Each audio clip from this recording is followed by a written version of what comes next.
I know, but you're so tall that it's great that the light is even. We're gonna interview him over here. Okay, sorry, I'm not gonna. You can come over here, right there. You want to stand right here for me? No, it's okay. You got it? Okay, there you go. Hi, my name is Joanna Guerrero, and our audience is a lot of actors and artists. So we just wanted to ask you, do you have any advice for actors and artists out there being the lead of this amazing film? My advice is just have a strong stomach, have the ability to stick around and survive the business until you get your shot. There's no guidebook. It's just about who can stay around and deal with the ups and downs, the rejection and things like that to survive what everybody goes through, and eventually you'll get your chance. As long as you're making relationships and having casting directors know you and respect your work, you'll be all right. And then just one last question for you.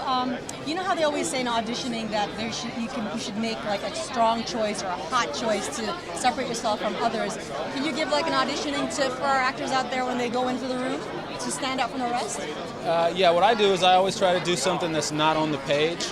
That way the casting director will, they may not pick you for the job, but they'll remember you because you stand out, because they're going to see hundreds of people for the same job, and most of them are going to do the same thing over and over and over, and that gets boring. But somebody that does something different stands out. So they may not give you that job, but they may remember you and give you another job in the same project or keep you in mind for something else. Thank you so much. That was great. Absolutely. All right. Thanks. Hi, Stefan. My name is Steven. Steven, I'm sorry. Sure. Sorry about that. Hi, Steven. How are you tonight? I'm doing well. How are you?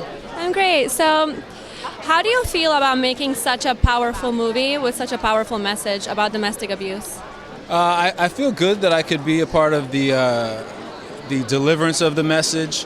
I didn't feel great about playing the character because it's so opposite of who I am as a person, but I think it's an important message that needs to get out, and I think that I'm very happy to be able to be a part of that, and I hope that some people can see themselves in my character and choose to go ahead and get help.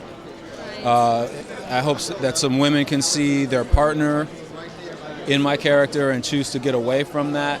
And even the men out there who are being physically abused, it's the same thing. You guys should get away from the situation as well. And if you're out there abusing your partner, how can you say you love someone and do that to them?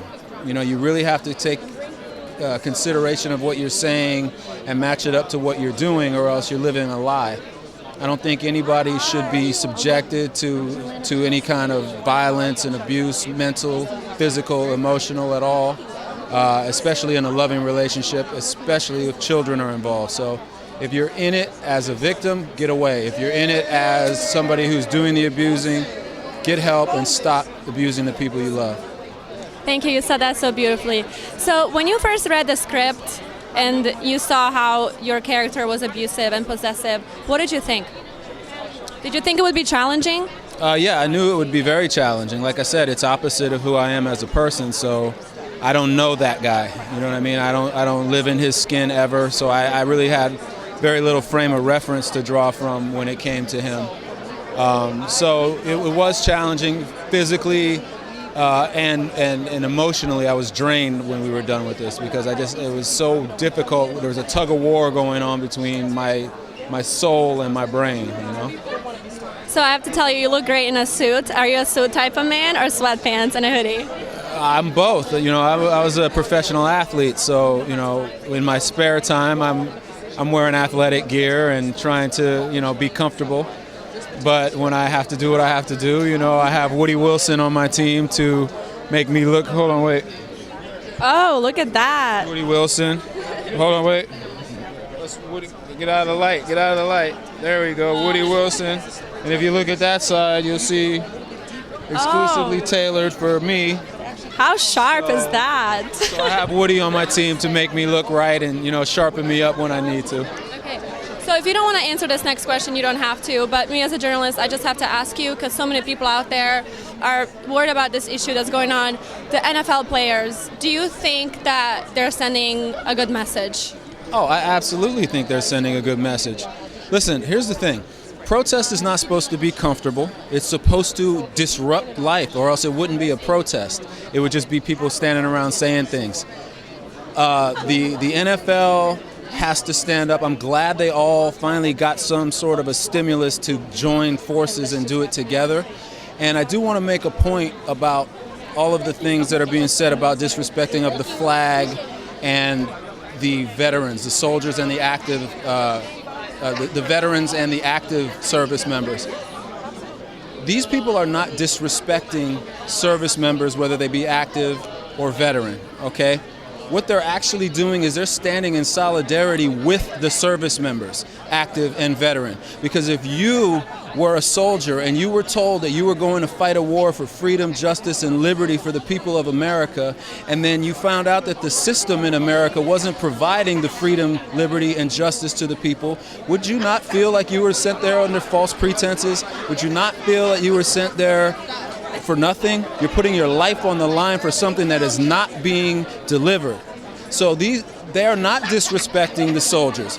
They are disrespecting the system that is disrespecting the soldiers by not giving what they fight and die for. That is the message that I want to put out there. I'm very much in line with the NFL players. I've been on board with it since the beginning.